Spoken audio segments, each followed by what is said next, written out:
السلام علیکم ورحمۃ اللہ وبرکاتہ۔ اعوذ باللہ من الشیطان الرجیم، بسم اللہ الرحمن الرحیم۔ وَأَلْقَوْا إِلَى اللَّهِ يَوْمَئِذٍ السَّلَمَ وَزَلَّ عَنْهُمْ مَا كَانُوا يَفْتَرُونَ۔ صدق اللہ العظیم۔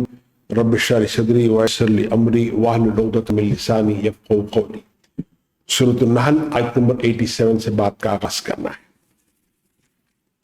کل جو بات ہماری ہو رہی تھی آیت نمبر 86 پر، لیکن اس سے پہلے 2 دن پہلے غالباً میں نے ویل للمطففین کے بجائے میں نے ویل لکل مطففین کا جملہ میں نے ادا کر دیا تھا۔ وہ اصل آیت جو ویل للمطففین والی آیت، میں چاہتا تھا کہ اس کی اصلاح ہو جائے۔ اب آئیے گا آیت نمبر 86 پر تھوڑی سی گفتگو باقی تھی، اسے ہم مکمل کر لیتے ہیں، پھر انشاءاللہ آج کی آیت لے لیتے ہیں۔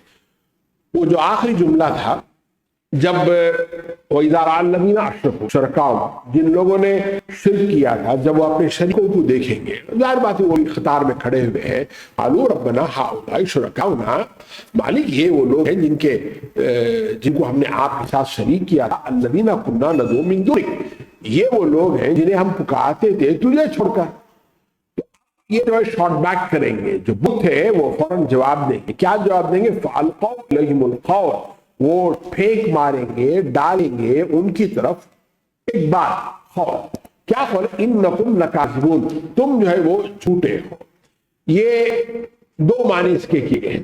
ایک یہ کہ ہم نے تم سے کب کہا تھا کہ تم ہماری عبادت کرو، اللہ کے ساتھ ہمیں شریک ٹھہراؤ، نہ ہی ہم نے کبھی الوہیت کا دعویٰ کیا تھا۔ ایک معنی تو یہ ہے۔ دوسرا، ہم تو زمین کے اندر تھے، ہمیں کیا پتا کہ تم کیا کرتے تھے، جب تک زندہ تھے تو ایسا نہ کیا، مرنے کے بعد کیا تو ہمیں کیا پتا ہے۔ تو گویا ان دونوں معنی میں وہ کہیں گے کہ تم جو ہے وہ جھوٹ بول رہے ہو۔ آیت میں عمل کا پہلو میرے آپ کے لیے انداز پہلے دیکھیے گا۔ اللہ نے فرمایا اشرکوا شرکاءہم، شرکاء اللہ نے، مکے والے اللہ کے ساتھ جو دوسروں کو شریک ٹھہراتے تھے، ان کے حساب سے وہ اللہ کے شریک تھے، لیکن حقیقت میں وہ اللہ کے شریک نہیں تھے، انہوں نے بنا لیا تھا۔ تو اللہ تعالیٰ نے شرکاءہم کا لفظ استعمال کیا ہے، وہ ان کے اپنے حساب سے جو وہ اللہ کے شریک تھے، لیکن حقیقت میں جو ہے وہ اللہ کے شریک جو وہ نہیں تھے۔ شرکاء اللہ کا لفظ اللہ نے نہیں کیا، بلکہ شرکاءہم کا لفظ لا کر جو اس حقیقت کو اللہ تعالیٰ بتانا چاہتا ہے۔ تو نسبت جو ہے ان کی طرف کی، اللہ نے اپنی طرف نہیں کی ہے۔ آج بھی یہ بیماری خود مسلمانوں کے اندر کافی عام ہے۔ اکثر جو لوگ دین سے دور ہوتے ہیں، انہوں نے کسی کو پتہ نہیں کیا کیا بنا، سمیع الدعا بنا لیا، مجیب الدعوات بنا لیا، دستگیر بنا لیا، فریاد رس بنا لیا، یہ سب کچھ جو ہے، اور آخری میں حشر کے میدان میں آ کر وہ سارے کے سارے جو انکار کر دیں گے۔ وہ تو بندہ اپنے آپ کو عبد القادر کہتا رہا، ہم اسے کہتے ہیں نہیں صاحب تو عبد القادر نہیں، تم قادر ہو، تم قدرت رکھتے ہو، جو چاہو وہ کر سکتے ہو۔ اب یہ آسان سی مثال اس بات کو سمجھنے کے لیے، آج نوجوان طبقہ بالخصوص جو فلم سٹاروں کا یا کرکٹرز کا، ان کا بڑا فین ہوا کرتا ہے۔ ان کی کوئی فلم سٹار کا آنے والا ہوتا ہے، پہلے دن وہ پہلا شو جو وہ دیکھنا ہے، اس کے لیے پتہ نہیں ٹکٹ خریدو، یہ کرو وہ کرو، سارا وہ پوسٹرز جو ہے وہ دودھ میں نہلاتے ہیں، پتہ نہیں کیا کیا کرتے ہیں، گھروں میں کمروں میں انہی کی تصویریں رکھتے ہیں، انہی کی طرح کا بالوں کا سٹائل ہوتا ہے، چلنا، بات کرنے کا انداز، سب کچھ تو اسی کی طرح ہوتا ہے۔ اچھا، کبھی بالاتفاق اگر وہ اپنے اس ریئل ہیرو سے جسے وہ پسند کرتے ہیں، اگر اس کا سامنا بھی ہو جائے نا، تو ہیرو کو کیا پتا کہ بھئی یہ بندہ کون ہے، اسے کیا کیا قربانیاں اس کے لیے دی ہیں، وہ کیا کرتا ہے، وہ کیسے آپ کو آتا ہے، اسے تو کچھ پتا نہیں ہے نا۔ وہ تو یہی کہے گا مجھے کیا پتا آپ کیا کرتے رہے۔ یہی مثال جو ہے ان لوگوں پر بھی جو چشمہ ہوتی ہے کہ بھائی ان کو کیا پتا کہ ہمارے پیچھے جو ہے وہ تم نے وہ کیا کرتے رہے، تم نے ہمارے سامنے جو وہ کس قسم کی منتیں رکھی، مانگے ہم سے کیا کرتے تھے، ہم کو کچھ بھی پتا نہیں تھا۔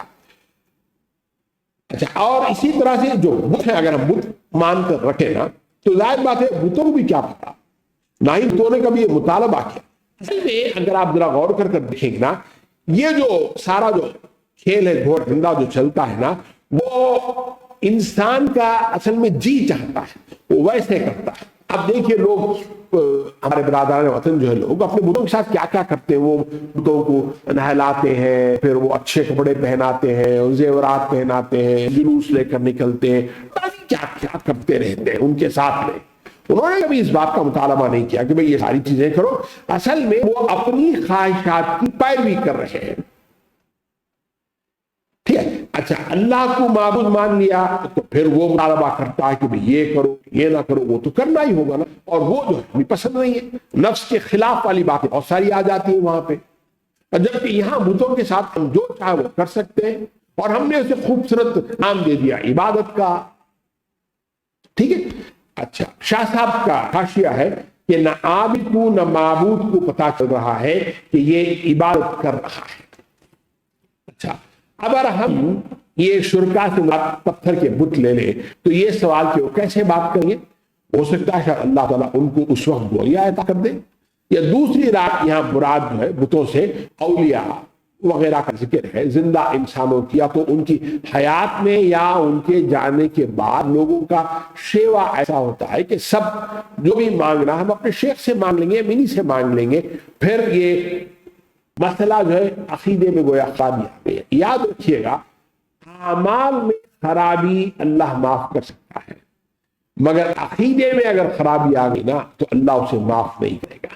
مترادف دیکھ لیجیے گا سورہ یونس آیت نمبر 28 اور 29 میں بھی اسی طرح کی گفتگو کا ذکر ہے. شیطان خود ہی نفی کرے گا حشر کے میدان میں کہ میں نے کب کہا تھا.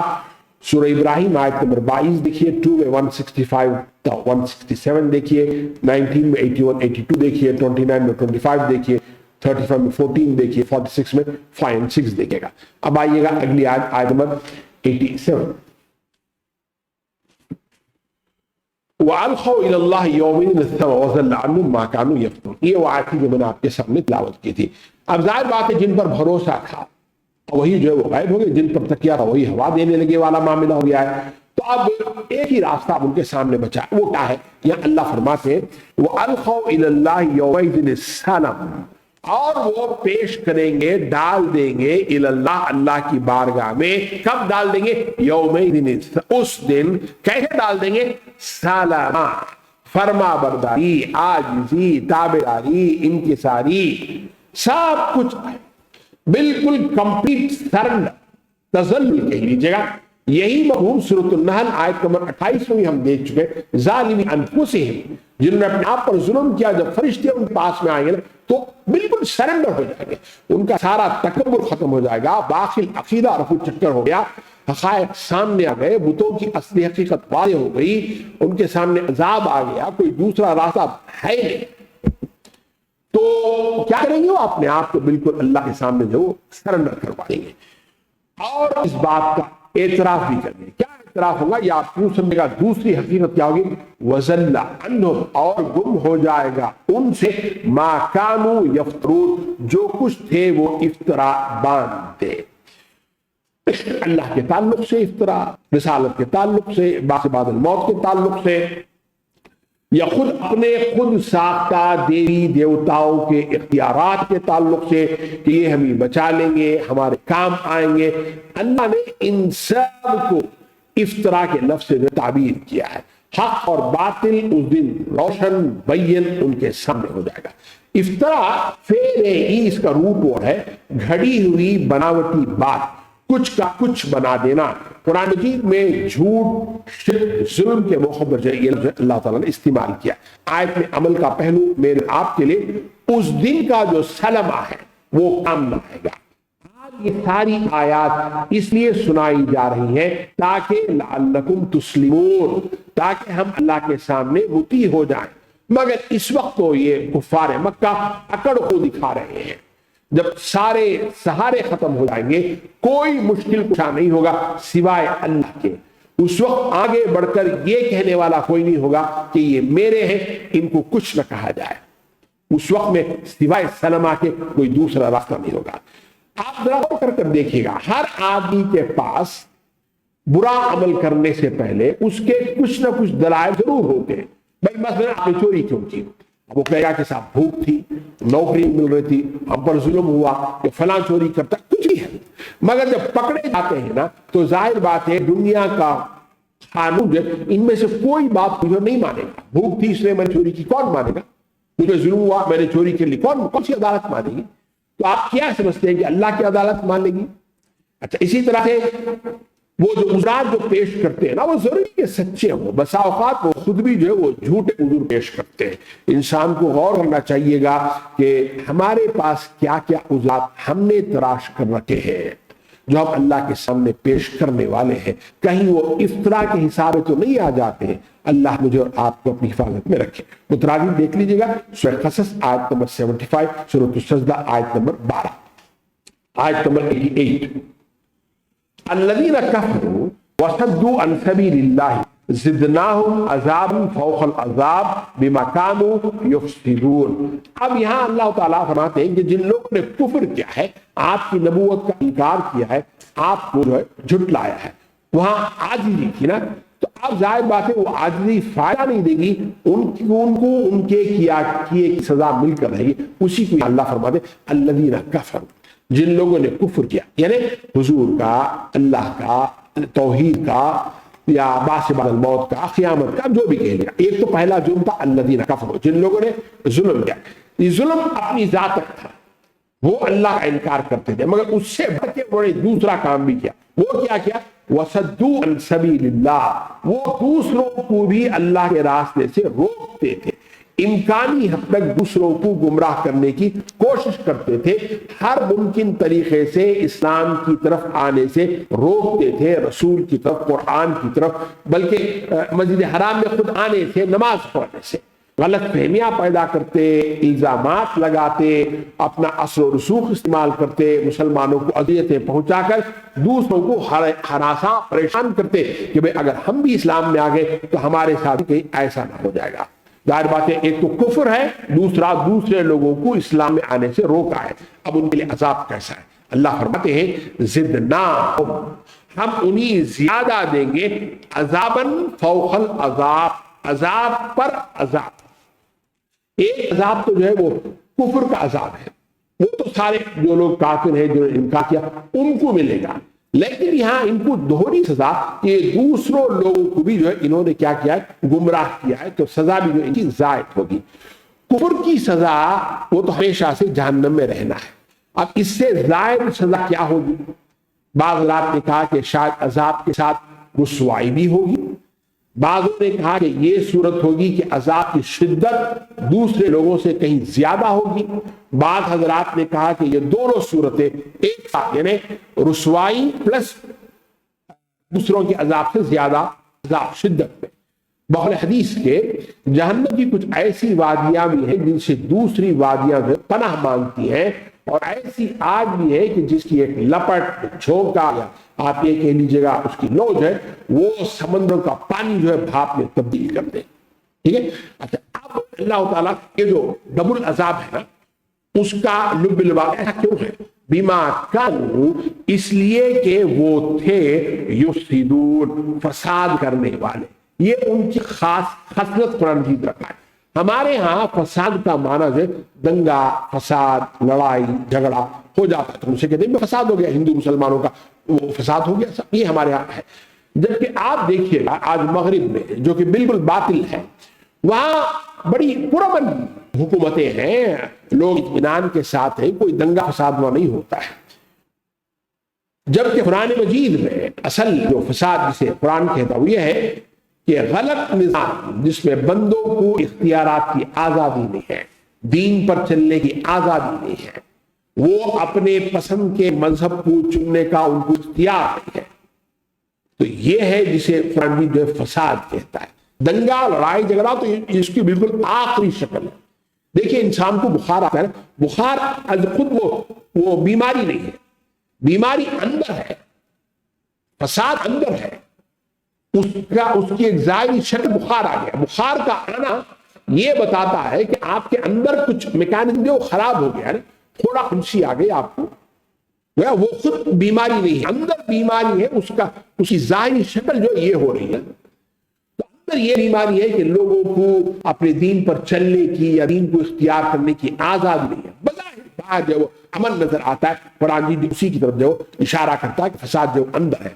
آیت عمل کا پہلو میرے آپ کے لیے کام اور عمل وہی اچھا اور قابل قبول ہے جو اپنے وقت پر اور موقع محل کے مطابق ہو، وقت گزرنے کے بعد وقت سے پہلے کر لینا قبولیت اور منظوری کے قابل نہیں ہوتا ہے۔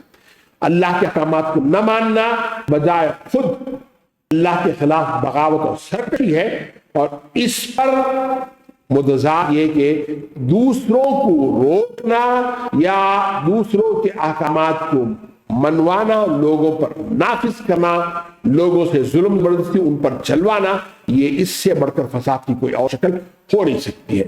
مکے والے نہ صرف اللہ کا انکار کرتے تھے بلکہ ان کو اس پر بھی اصرار تھا کہ تحلیل اور تحریم کا جو حق انہوں نے دوسرے قوتوں کو دے دیا اس کو برقرار رکھا جائے، مانا جائے، یہ ہے وہ فساد۔ آیت دلیل ہے کہ کافروں کے عذاب کے درجات ہوں گے جس طرح سے جنت میں مومنوں کے درجات ہوں گے۔ حدیث بخاری مسلم، عبداللہ بن مسعود رضی اللہ تعالیٰ عنہ حدیث، رسول اکرم صلی اللہ علیہ وسلم فرمایا جس شخص نے بھی کسی شخص کو ظلم قتل کیا اس کے قتل کے عذاب میں سے ایک حصہ پہلے ابن آدم کو ملے گا کیونکہ اس نے سب سے پہلے قتل کا طریقہ ایجاد کیا۔ اسی طرح سے ایک حدیث میں جو نیکیوں کے بارے میں بھی اللہ کے رسول صلی اللہ علیہ وسلم نے فرمایا ہے۔ آیت کا مترادف دیکھ لیجئے گا، اعراف 38 and 39، سورہ ہود 19 and 20، 29 میں 12 and 13، 38 میں 61 آپ دیکھیے گا۔ آیت نمبر 89، وَيَوْمَ نَبْعَثُ فِي كُلِّ أُمَّةٍ شَهِيدًا عَلَيْهِمْ مِنْ أَنفُسِهِمْ وَجِئْنَا بِكَ شَهِيدًا عَلَى هَؤُلَاءِ وَنَزَّلْنَا عَلَيْكَ الْكِتَابَ تِبْيَانًا لِكُلِّ شَيْءٍ وَهُدًى وَرَحْمَةً وَبُشْرَىٰ لِلْمُسْلِمِينَ۔ اب یہاں اللہ تعالیٰ جو ہے بتانا یہ چاہتا ہے کہ اس سے پہلے والی ایک آیت ہم دیکھ چکے ہیں جہاں پہ اللہ نے بتایا کہ ایک گواہ کھڑا کیا جائے گا، وہاں دوسری امتوں اور ان کی طرف معبود کیے جانے والوں کا ذکر تھا۔ خطاب بظاہر ان سے تھا مگر روئے سخن مکے والوں سے تھا۔ اب اس آیت کریمہ میں براہ راست حضور سے خطاب کیا گیا ہے۔ اب آپ آیت سنیے گا، اللہ ارشاد فرماتے وَيَوْمَ نَبْعَثُ، اور یاد وہ دن جس دن نبعث ہم کھڑا کریں گے فی کل امت ہر امت میں سے شہیدن گواہ علیہم ان پر، یہ آج ہے عام طور پر خلاف ہے جانے کے لیے اللہ نے کہا من انفسہم انہی میں سے وہ گواہ اٹھے گا اور انہی کے خلاف جو ہے وہ گواہی دے گا۔ مراد اہل عرب جن کی طرف حضور اکرم صلی اللہ علیہ وسلم کی بعثت براہ راست تھی، جو نبی کی امت دعوت تھی۔ آپ یاد رکھیے حضور اکرم صلی اللہ علیہ وسلم کی دو بعثتیں ہیں، یہ جس کا دونوں کا ذکر سورہ جمعہ میں آیا ہے۔ ایک تو اہل عرب کے لیے خاص آپ کی بعثت ہوئی تھی، دوسرا تمام خلق کی طرف، تمام عالموں کی طرف آخرت تک آپ کی جو ہے بعثت ہے، تو گویا اس حساب سے آپ کے ماننے والوں کے لیے شہداء اللہ فی الارض کی حیثیت ان کو حاصل کی گئی ہے۔ اب قیامت تک انسانوں کی رہنمائی کی ذمہ داری اب ان پر ہوتی ہے، یہ حضور اکرم صلی اللہ علیہ وسلم کی اس کام کی نیابت کریں گے۔ شہداء شہادت گواہی وہ دیں گے، دنیا میں بھی شہادت دیں گے، آخرت میں بھی شہادت دیں گے۔ دنیا میں شہادت یہ کہ اللہ ہے، اللہ ایک ہے اور اس رسول ہے اور یہ قرآن کتاب ہدایت ہے، مرنا ہے، مرنے کے بعد دوبارہ اٹھنا ہے۔ اور آخرت کی شہادت یہ کہ ہم نے بات ان تک پہنچا دی، انہوں نے نہ مانا تو ان کا اپنا مسئلہ رہا۔ یہ دو چیزیں جو انسان کو دینی پڑیں گی، باعث یہ تھے بالکل بالخصوص امت مسلمہ تو بہرحال وَيَوْمَ نَبْعَثُ، یاد کرو اس دن کو جب ہم کھڑا کریں گے فی کل امت شہیدن علیہم من انفسہم، انہی کی اپنی جانوں میں سے، انہی میں سے ایک گواہ ہر امت میں سے اللہ کھڑے کرے گا۔ ٹھیک ہے، بات ایک تو یہ ہو گیا۔ دوسرا وَجِئْنَا بِكَ، اور ہم لائیں گے آپ کو، یعنی خطاب حضور سے، شہیدن گواہ، اللہ ہؤلاء ان سب پر اے نبی صلی اللہ علیہ وسلم ہم آپ کو گواہ کے طور پر لا کر کھڑا کریں گے۔ اچھا، اس پر دو رائے ہیں۔ بعض حضرات نے ہؤلاء سے دوسرے انبیاء بھی مراد لیا ہے، یعنی حضور کو یہ گواہی دینی ہوگی کہ یہ جتنے سابقہ انبیاء تھے انہوں نے اپنی امتوں تک اللہ کا پیغام پہنچا دیا ہے، وہ اس حساب سے آپ کی فضیلت جو ہے وہ ظاہر ہوتی ہے۔ دوسرا ہؤلاء سے مراد آپ کی امت اہل عرب سے لے کر قیامت تک کے آنے والے لوگوں پر جو آپ گواہ بنیں گے۔ یہ مضمون واضح طور پر سورہ بقرہ آیت 143 میں آیا ہے، وہاں پر تفصیلی گفتگو ہو چکی ہے۔ سورہ احزاب میں اس حوالے سے آپ کے بارے میں فرمایا گیا ہے، آیت نمبر 45 اور 46 دیکھیے، یا ایھا النبی انا ارسلناک شاہدا، پہلی شہادت گواہ، پھر اس کے بعد ومبشرا ونذیرا وداعیا اللہ باذنہ وسراجا منیرا۔ اسی طرح سے مزمل آیت نمبر 15 میں فرمایا انا ارسلنا الیکم رسولا شاہدا علیکم کما ارسلنا الی فرعون رسولا، جیسے ہم نے فرعون کی طرف رسول بنا کر بھیجا تھا، اسی طرح سے آپ کی طرف بھی ہم نے رسول بنا کر، عرب کی طرف ہم نے آپ کو رسول بنا کر بھیجا ہے۔ سورۃ النساء آیت نمبر 41، فکیف اذا جئنا من کل امۃ بشہید وجئنا بک علی ہؤلاء شہیدا، پھر کیا حال ہوگا جب ہم لائیں گے ہر امت میں سے ایک گواہ، اور اے نبی آپ کو لائیں گے ان سب پر گواہ۔ تو ہؤلاء سے مراد اہل مکہ، ان کے درمیان آپ کی بعثت ہوئی، آپ نے دعوت دی، دعوت دینے میں مشکلات آئیں، سب کو اٹھایا۔ بخاری کتاب التفسیر آیت فکیف اذا جئنا من کل امۃ بشہید، سیدنا عبداللہ بن مسعود راوی حدیث بیان کرتے ہیں کہ ایک دفعہ رسول اکرم صلی اللہ علیہ وسلم نے مجھے فرمایا کہ مجھے قرآن سناؤ۔ میں نے عرض کیا کیا بھلا میں آپ کو کیا سناؤں، آپ پر ہی تو قرآن نازل ہوا۔ آپ صلی اللہ علیہ وسلم فرمایا ٹھیک ہے مگر دوسروں سے سننا مجھے اچھا لگتا ہے۔ ابن مسعود کہتے ہیں کہ پھر میں نے سورۃ النساء پڑھنی شروع کر دی۔ جب اس آیت پر پہنچا فکیف اذا جئنا من کل امۃ بشہید وجئنا بک علی ہؤلاء شہیدا، تو آپ نے فرمایا حسب، بس کرو۔ میں نے دیکھا اس وقت آپ کی آنکھوں سے جو آنسو بہ رہے تھے۔ غور کیجیے گا، شہید اور گواہ مقرر کرنا اس بات کی دلیل ہے کہ انسان کے لیے پہلے سے ایک ایسا مکمل اور جامع پروگرام موجود ہے کہ جس سے اس پر حجت تمام ہو جاتی ہے، حجت قائم ہو جاتی ہے۔ حجت کے بعد اب دلیل لے کر آئی جاتی ہے، پھر اسے سزاوار گناہگار قرار جاتا ہے۔ ٹھیک ہے، اچھا تو یہ ہوا۔ اب دوسری بات، ہم گواہ کھڑا کریں نا، جیسے میں نے کہا نا ایک نظام حیات اسے دے دیا گیا، اس کا ذکر ہے۔ حجت گواہ ایسے نہیں کھڑا کیا جائے گا اللہ تعالیٰ، بھائی آپ بول دیں ایسے ہی بول دیں، نہیں ایسے ہی بولیں، ان کو حجت اتمام حجت کیا گیا ہوگا، وہ کیسے، اس کا ذکر ہے وَنَزَّلْنَا، اور ہم نے نازل کیا عَلَيْكَ آپ پر الکتاب، قرآن مجید یہاں مراد ہے۔ اور قرآن مجید کیسا ہے؟ تبیان، بیان اس سے نا بین، واضح، کھلا، کھول کر بیان کرنے والی ہے، لِكُلِّ شَيْءٍ، ہر چیز کو جو وہ کھول کر بیان کرتی ہے، وضاحت سے ابھار کر نکھار کر، معاملات میں کوئی ابہام نہیں ہے۔ اچھا اس کا معنی یہ بھی نہیں ہے کہ قرآن میں سب کچھ بیان کر دیا گیا ہے، اب قرآن سے سائنس اور فنون کے عجیب و غریب مضامین نکالنے کی کوشش شروع کر دیتے، جبکہ یہاں مراد یہ ہے کہ ہر اس چیز کی وضاحت جس پر ہدایت و ضلالت، فلاح و خسران کا مدار ہے، جس کا جاننا راست روی کے لیے ضروری ہے، اللہ نے وہ تمام چیزیں اس قرآن مجید میں بتا دی ہے، جس سے حق اور باطل کا فرق معلوم ہوتا ہے۔ تو ایک تو پہلی بات کتاب کی تبیاناً لکل شیء، ہر چیز جو ہدایت کے لیے ضروری ہے اللہ نے کھول کر بتا دیا ہے۔ دوسرا وہدی، تیسرا ورحمہ، رحمت، اور چوتھا وبشرا، اور یہ بشارت ہے، مگر کس کے لیے؟ للمسلمین، جو لوگ اس کتاب کو مان لیں گے، اطاعت کی راہ اختیار کر لیں گے، ان کو یہ کتاب زندگی میں صحیح معاملے میں صحیح رہنمائی کرے گی، اور اس پیروی کی وجہ سے ان پر اللہ کی رحمتیں نازل ہوگی، سکون ملے گا، قلبی اطمینان ملے گا، اور انہیں یہ کتاب خوشخبری سنائے گی کہ فیصلے کے دن اللہ کی عدالت میں وہ کامیاب ہو کر نکلیں گے۔ بخلاف اس کے جو لوگ اسے نہیں مانیں گے، نہ صرف ہدایت اور رحمت سے محروم بلکہ بشارت ہوگی ان کو عذاب کی کہ رسول ان کے خلاف گواہی دیں گے۔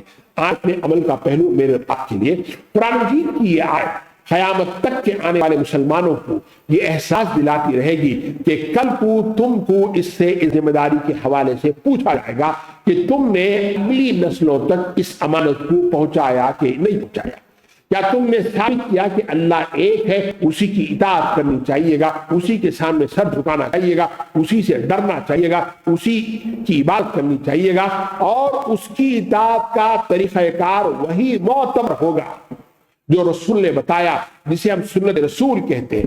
قرآن مجید بار بار مختلف انداز سے سوال کو ہمارے سامنے رکھتا ہے کہ ان سے پوچھا جائے گا وہ امانت جو حضور نے اور آپ کے صحابہ نے مجھے اور آپ کو دے کر گئے ہیں، وہ کہاں ہے؟ ایثار، استقامت، رسول سے بے پناہ محبت جو ابو بکر چھوڑ گئے ہیں، حضرت عمر کا وہ عدل، حضرت عثمان غنی رضی اللہ عنہ کی وہ شرم و حیا، حضرت علی کا وہ فخر جس پر وہ فخر تھا، فخر پورا جو مطلب جسے کیا کہتے ہیں غریبی، مطلب وہ اختیاری، وہ سب کہاں ہے آج ہمارے پاس میں؟ آج ہمارے گھروں میں فخر نہیں ہے، سرمایہ داری ہے، عدل نہیں ہے، جانبداری ہے، رحم و مروت نہیں ہے، ظلم اور جہالت ہے، شرم و حیا کے بجائے بے حیائی کے کام ہے۔ اللہ کے احکامات آج مذاق اڑایا جا رہا ہے، دین کا مذاق اڑایا جا رہا ہے، بہت ساری اصطلاحات جو ہے وہ ختم کر دیا گیا ہے، اور قرآن کہہ رہا ہے کہ کل کو تم سے اس شہادت حق کے بارے میں سوال ہوگا تو تم کیا جواب دو گے؟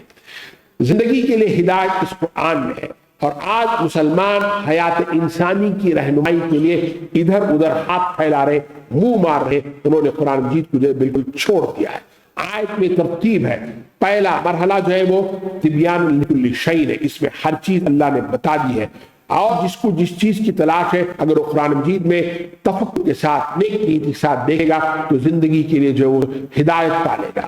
پھر جب اس ہدایت پر عمل کرنا لگے گا تو اللہ کی رحمت اس پر نازل ہوگی، جب اللہ کی رحمت اس پر نازل ہو جائے گی تو یقیناً جو ہے حشر کے میدان میں وہ بشرا بن کر اجر بن کر اس کے سامنے آئے گی۔ مگر شرط کیا ہے؟ مسلمین متقین اور صالحین جو ہے اوپر کے درجے میں، ادنا مسلمان کے حق میں بھی اللہ تعالیٰ یہ بشارت دیتا ہے، یہ نہیں کہ کتاب سے متقیوں کے لیے ہدایت دے گی، بلکہ جو آدمی اس کتاب کو اپنے آپ کو حوالے کر دے گا، اس کتاب کے حوالے کر دے گا، اس کے لیے ساری چیزیں جو ہے وہ اللہ تعالیٰ فرماتے ہیں کہ وہ مل کر رہیں گی۔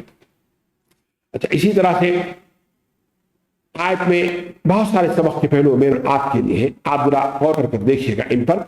کیا آج قرآن مجید ہدایت کی کتاب ہے؟ عملیات کی کتاب بنا لی، جلوسوں کا افتتاح کتاب سے ہوتا ہے، ٹی کا افتتاح جو ہے پہلے قرآن مجید کی تلاوت ہوتی ہے، پھر سارا خنجر خانہ دکھاتے ہیں لوگ، یہ سارے کا سارا ہے۔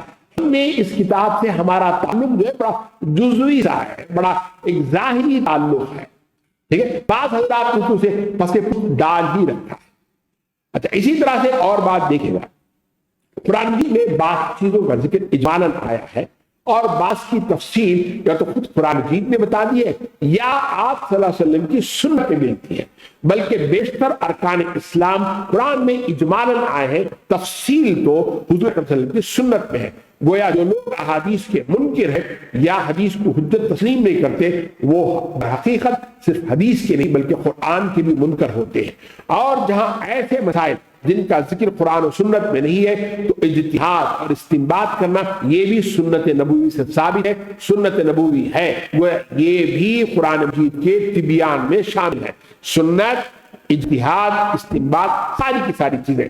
عجیب تماشا یہ ہے کہ لوگ اسی آیت کو لے کر حدیث اور فقہ کی نفی کرتے ہیں کہ جب قرآن میں ہر چیز ہے تو کسی اور چیز کی کیا ضرورت ہے، حالانکہ اس سے پہلے آیت نمبر 64 میں رسول کی ذمہ داریوں میں سے ایک ذمہ داری یہ ہے کہ وہ تبیان کرتے ہیں، یہاں بھی آیا ہے، خود قرآن کے تعلق سے ہے، وہاں رسول کی ذمہ داریوں میں سے ایک ذمہ داری آئی ہے، ٹھیک ہے۔ آیت کا مترادف آپ دیکھ لیجئے گا، 2 میں 143، نساء میں 41، حامل مسجدہ 44، 17 میں 82، 6 میں 38، 6 میں 157، 7 میں 203، 10 میں 57، 27 میں 77۔ اب آئیے گا آیت نمبر 19، ان اللہ یامر بالعدل والاحسان وایتاء ذی القربى وینہی عن الفحشاء والمنکر والبغی یعظکم لعلکم تذکرون۔ یہاں قرآن مجید ہدایت اور رحمت ہے، تو اللہ تعالیٰ اس کی ایک مثال یہاں دے رہا ہے۔ اس وقت کا معاشرہ یعنی جس وقت قرآن مجید نازل ہو رہا تھا اور اسلامی معاشرے میں کیا فرق ہے اس کو یہاں بتایا گیا ہے۔ مکی صورت ہے، یہاں احکامات سے زیادہ اخلاق کی تعلیم آپ کو زیادہ ملے گی، اس لیے کہ ظاہر بات ہے مسلمانوں کی وہاں نہ حکومت تھی، نہ ان معنوں میں کوئی اجتماعیت تھی یا کوئی اسلامی معاشرہ تھا، ضرورت صرف دلوں کے تزکیے کی تھی، اخلاق سے اپنے آپ کو مزین کرنا، یہ اس دور میں خاص سا رہا ہے۔ اور ان آیات سے یہ بھی پتا چلتا ہے کہ اسلام جس دعوت کو پیش کر رہا ہے وہ صرف چند اصول اور نظریات کی تعلیم نہیں بلکہ تربیت گاہ بھی ہے، اور اس میں تربیت پانے والے افراد کیسے ہوتے اس کا ذکر اس آیت میں اللہ نے رکھا ہے۔ آیت میں چند بنیادی اخلاقیات کی تعلیم دی گئی ہے، آپ غور کیجئے گا، یہ جو 6 باتیں آیت میں آئی ہیں وہ تمام اخلاقیات کی اساس ہے، اور آیت میں جس اعجاز اور جامعیت کے ساتھ ان 6 باتوں کا اللہ نے ذکر کیا ہے وہ خود حیران کرنے والا ہے۔ لکھا ہے کہ لوگ صرف اس آیت کو سن کر، بعض حضرات نے اقسم بن سیفی کا نام لیا اور بعض حضرات نے عثمان بن مظعون جو کہ اسلام میں آ چکے تھے، مگر اس آیت کے بعد ان کا دل جو ہے اسلام پر گویا وہ ٹھک گیا، یہ والی بات ہے۔ تو اس آیت کو پڑھ کر جو وہ اسلام کے دائرے میں جو آ گئے ہیں۔ حضرت عبداللہ بن مسعود رضی اللہ عنہ فرماتے ہیں یہ قرآن مجید کی جامع ترین آیت ہے، اس میں ہر وہ اچھی چیز مذکور ہے جس پر عمل کرنا ضروری ہے، اسی طرح ہر وہ بری چیز موجود ہے جس سے اجتناب ضروری ہے۔ آیت کی اہمیت کے پیش نظر حضرت عمر بن عبدالعزیز علیہ الرحمہ نے خطبہ جمعہ میں اسے شامل کر دیا۔ ہر خطبہ جمعہ میں 8ویں آیت پڑھی جاتی ہے، سنی جاتی ہے۔ 6 باتیں اللہ نے ذکر کی ہیں، 3 کرنے کی اور 3 نہ کرنے کی۔ سب سے پہلی بات آیت اللہ شروع کرتے ہیں، ان اللہ یأمر، بے شک اللہ تعالیٰ حکم دیتا ہے۔ ٹھیک ہے، دیکھیے گا ظاہر بات ہے اللہ کا یہ کہہ دینا انسان کو عمل کے لیے کافی ہے، بلکہ اگر انسان کو یہ پتا چل جائے کہ اس عمل کرنے میں اللہ تعالیٰ خوش ہوتا ہے، اللہ کی رضا شامل حال ہوتی ہے، تو وہ تو عمل کرنا ہی چاہیے گا اسے۔ اب یہاں تو بالکل واضح کھلے انداز میں اللہ فرماتے ہیں اللہ تمہیں حکم دیتا ہے، تو گویا انا اللہ یأمر، یہ تینوں تاکید ہے، اب اس کو کرنا ہی کرنا ہے۔ اچھا، سب سے پہلی بات اللہ نے فرمائی ہے وہ ہے بالعدل، عدل کا حکم دیتا ہے۔ عام طور پر اس کا ترجمہ انصاف اور برابری کا کیا جاتا ہے۔ انصاف نصف سے ہے، آدھا آدھا برابر برابر، گویا 2 آدمی یا 2 گروہ میں ان کے درمیان کی ذمہ داریوں کی تقسیم نصف کی بنیاد پر ہونا ہے، یعنی 10 کام کرنے، 5 آپ کریں 5 آپ کریں۔ جبکہ اگر ایسا کریں گے تو زندگی کے بے شمار شعبے فساد کا شکار ہو سکتے ہیں۔ اچھا، اسی طرح سے بعض حضرات نے مساویانہ تقسیم حقوق کے معاملے میں، یہ 10 حقوق ہے، باپ کے 5 اولاد کے 5، یہ بھی جو ہے سراسر فطرت کے خلاف ہے۔ ہم وہ آیت دیکھ آئے ہیں اس سے پہلے جہاں مالک اور مزدور یا مزدوروں میں خود یکساں اگر تنخواہ دی جائے گی نا تو یہ نظام زیادہ چل نہیں سکتا ہے۔ نقطہ یہ ہے عدل اصل میں 2 چیزوں کا مرکب ہے، یہ کہ لوگوں کے درمیان حقوق میں توازن اور تناسب، بیلنس ہونا چاہیے گا، یہ پہلی بات ہے، ایکوالٹی نہیں ہے۔ دوسرا یہ کہ ہر ایک کا اس کو بے لاگ طریقے سے دیا جائے۔ اس کی بہترین مثال میراث کی تقسیم ہے۔ میراث میں جس کو جتنی ضرورت ہے، جس کا جتنا مقام ہے، اسے اتنا حصہ ملتا ہے، جس کو جس مقام پر رکھنا ہے رکھے، ایکول ڈسٹریبیوشن یہاں مراد نہیں ہے۔ اسی طرح سے اگر اعلیٰ پیمانے پر لیں گے اللہ کو جو مقام ہے اسے دے، یہ عدل ہے۔ اچھا، اسی طرح سے خرابتدار ہے، ہر ایک کا حق ہے، حتیٰ کہ مسافر کا بھی کچھ حق بنتا ہے، اسے آپ دیں۔ ابن عباس رضی اللہ عنہ سے منقول ہے کہ عدل توحید ہے، اور عدل صرف قانونی کاموں میں نہیں بلکہ گھر میں، لین دین میں، کاروبار میں، تجارت میں، تعلقات میں، اپنے نفس کے ساتھ ہر جگہ ہر کام میں عدل کو قائم کرنا ہے۔ انفرادی اور اجتماعی زندگی میں عدل کو قائم کرنا ہے، صرف مسلمانوں کے معاشرے ہی میں نہیں بلکہ سارے ملک میں، سارے انسانوں کے درمیان میں اس کو قائم کرنا ہے۔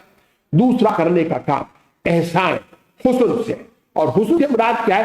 متناسب، ہر اعضاء اپنی جگہ فٹ، یہ ہے حسن کا معنی ہے، کسی چیز کو بہتر سے بہتر صورت میں کرنا، عدل، حقوق کی ادائیگی۔ دوسرا اسٹیپ یہ بیر منیمم عدل، اس کا دوسرا مطالبہ اللہ کا بالکل ٹاپ ہے، حقوق کی ادائیگی اور اس کو خوبصورتی سے ادا دینا، بلکہ اس سے آگے بڑھ کر دینا، یہ احسان ہے۔ خود اپنے حق میں کمی سے کام لے اور کچھ کم ملے تو اسے بخوشی جو ہے قبول کر لے۔ لکھا ہے کہ پورے قرآن میں مختلف صیغوں میں اس کا ذکر 159 بار آیا ہے، لفظ احسان 12 بار اور محسنین جو ہے 33 بار آیا ہے۔ عمل کو بہترین انداز میں اخلاص کے ساتھ اللہ کی خاطر ادا کرنا یہ احسان ہے۔ حدیث جبرائیل میں ایک سوال احسان کا ہے، جواب یہ فرمایا رسول اکرم صلی اللہ علیہ وسلم نے، عبادت ایسے کرو جیسے اللہ کو دیکھ رہے ہو۔ یہ ناممکن ہے تو پھر یہ احساس تو ہونا چاہیے انسان کے اندر اللہ تمہیں دیکھ رہا ہے، اس سے تمہارے اندر جو ہے اخلاص پیدا ہوگا۔ سماج میں اگر سماج کا یہ لے تو سماج میں آپس میں محبت اور اخوت پیدا ہوگی، ہر کام میں ایکسلنس، یہ مطالبہ ہے، صرف عبادات میں نہیں، معاملات میں، تعلقات میں، ہر جگہ احسان کی کیفیت۔ قرآن نے ایک مثال دی، وبالوالدین احسانا، والدین کے ساتھ احسان کا سلوک انسان کو کرنا چاہیے گا۔ حضور اکرم صلی اللہ علیہ وسلم کی سیرت میں ایک واقعہ ملتا ہے، آپ نے کسی یہودی سے قرض لیا تھا، وہ آ کر آپ سے مطالبہ کرنے لگا، آپ نے فرمایا ابھی تو وقت ہے، مگر وہ پتہ نہیں کیا کیا اس نے بولنا شروع کر دیا۔ حضرت عمر نے ڈانٹا تو آپ صلی اللہ علیہ وسلم فرمایا تمہیں تو چاہیے تھا کہ اسے بھی سمجھاتے مجھے بھی سمجھاتے، تم نے جو سختی کا انداز اختیار کیا نا اس کا تدارک یہ کہ اصل کے ساتھ 1/4 زائد سے ادا کرو، وہ احسان ہوگا۔ تو لکھا ہے کہ بعد میں وہ بندہ اسلامی میں آ گیا اور اس نے کہا کہ میں نے بس وہ نشانیاں چیک کرنی تھی، میری کتابوں میں لکھا ہے کہ نبی کا حلم اور بردباری گستاخیاں کرنے والوں کو شکست دے دے گا، وہ آج میں نے دیکھ لیا ہے۔ قرطبی نے لکھا ہے کہ جس شخص کے گھر میں اس کی بلی کو اس کی خوراک اور ضروریات نہ ملے اور جس کے پنجرے میں بند پرندوں کی پوری خبرگیری نہ ہوتی ہو، وہ چاہے کتنی ہی عبادت کر لے محسنین میں اس کا شمار نہیں ہوگا۔ تیسرا کرنے کا کام وَإِيتَاءِ ذِي الْقُرْبَىٰ، رشتہ داروں کو دو، یہ بڑا مشکل کام ہے۔ انسان غیروں کو، مسجد کو، مدرسے کو دے دیتا، مگر رشتہ داروں کو دینا یہ بڑا مشکل کام۔ بار بار ان کے ہاتھوں سے اسے جو باتیں سننے کو ملی یا جب مشکل اس پر تھی تو ان کا رویہ کیسے رہا، بار بار یاد آتا ہے۔ انسان آگے بڑھ کے ان کو مدد نہیں کرنا چاہتا ہے، اگر مدد کیا بھی تو اسے بول کر بتائے بغیر، احسان جتائے بغیر رہ نہیں پاتا ہے۔ تو اللہ نے کہا دو اپنے رشتہ دار، عربی کا مشہور مقولہ ہے رشتہ دار تو بچھو کے مانند ہے، وہ تو ڈنک مارتے ہی ہے۔ اللہ نے کہا کہ پھر بھی کیا دو، اللہ نے یہاں ہی کہا، ایک اور جگہ کا اللہ نے حق کہو، ان کا حق دو، ان کی جسمانی خدمت، ان کی جو ہے خبرگی، اس میں سب صلہ رحمی سب آ جاتے ہیں۔ وہ مال میں دوسروں کا بھی حصہ ہے، ان پر بھی جو ہے خرچ کرنا چاہیے گا۔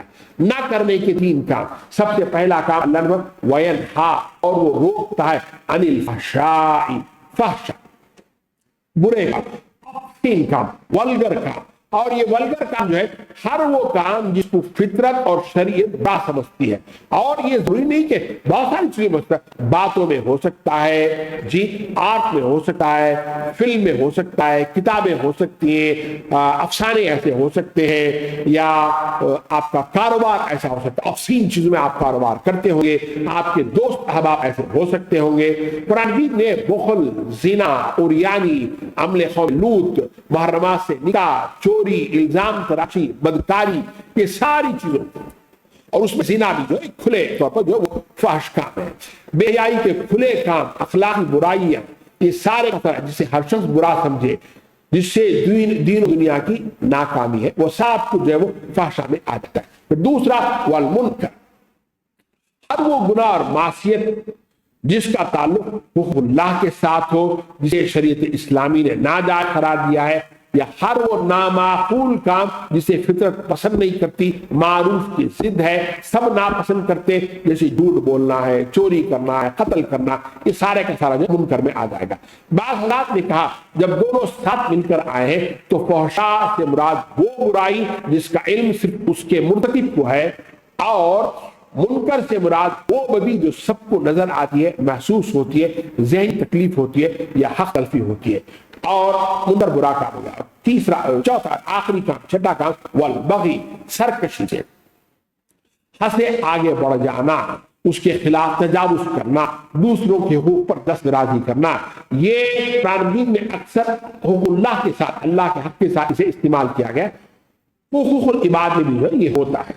اللہ نے فرمایا یعظکم، اللہ کو نصیحت کرتا، واز ایسا کلام جو دل کو پگھلا دے، کیوں اللہ ایسا سے لعلکم تذکرون، تاکہ تم جو ہے نصیحت حاصل کرو، سبق حاصل کرو۔ میں نے بالکل اختصار کے ساتھ یہ کچھ بات آپ کے سامنے بڑی تیزی کے ساتھ ہوگی، آئیے گا آیت میں سبق میں آپ کے لیے کیا ہے، تیزی کے ساتھ 2-3 منٹ ہمارے پاس باقی، اس ہم بات ختم کرنے کی کوشش کرتے ہیں۔ عدل کے معنی ہے کہ حق ادا کر دے۔ اچھا حق کیا ہے؟ حق یہ نہیں ہے کہ جسے میں سمجھتا ہوں کہ یہ دوسرے حق ہے، یا وہ کہ حکومت کہتی کہ بھی آپ کا حق ہے، بلکہ حق وہ ہے جسے خدا حق قرار دے۔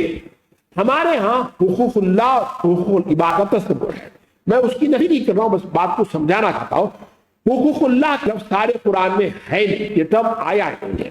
ایک جگہ آیا ہے سورہ انعام آیت نمبر 141 پہ، جب فصل کاٹو وآتوا حقہ، اور دو اس کا حق فصل کاٹنے میں. گویا نماز روزہ زکات کے علاوہ چیزوں میں بھی اللہ کا حق ہے. ہمارے یہاں حقوق اللہ نماز روزہ زکات حج ختم، ایسا نہیں ہے. اچھا دوسری بات، اللہ عدل پسند کرتا ہے. امیر و غریب، اپنے پرائے سب کے ساتھ عدل ہونا چاہیے گا. ایسا عدل جو بغض محبت اور خواہش سے جو ہے متاثر نہ ہو. اچھا آیت عموم ہے، شان نزول کے ساتھ آپ ذرا غور کیجیے گا. اس وقت نازل ہوئی جب اہل مکہ پر کفار مکہ کا ظلم بڑھ گیا تھا. اس وقت پر اللہ تعالیٰ نے عدل کا حکم دے کر انسانی ضمیر کو جو ہے جھنجھوڑا ہے. اور اللہ کا یہ بیس منیمم مطالبہ ہے انسانیت سے، نہ کہ مسلمانوں سے. یہ تصور نہیں آنا چاہیے کہ ہم نے عدل کر دیا تو بڑا کام کر دیا والا معاملہ نہیں ہے. اس لیے کہ آگے اللہ نے اس سے بڑھ کر احسان کا ذکر کیا ہے. گویا بیسک اینڈ دی لاسٹ، ابتدا اور آخر کا ذکر کر کے اللہ تعالیٰ نے گڈ ڈیڈز کو جو ہے وہ پورے کا پورا کر لیا ہے. بدقسمتی یہ ہے کہ عدل کو ہم نے جو ہے عدالت سے جوڑ رکھا ہے. چلیے گا میرا وقت ختم ہو گیا. اس پر کچھ اور اسباق ہیں دوسری چیزوں کے متعلق سے اور کچھ احادیث ہیں، انشاءاللہ کل میں آپ کے سامنے کی کوشش کروں گا. اقول قولی ھذا استغفر اللہ لکم ولسائر المسلمین والمسلمات.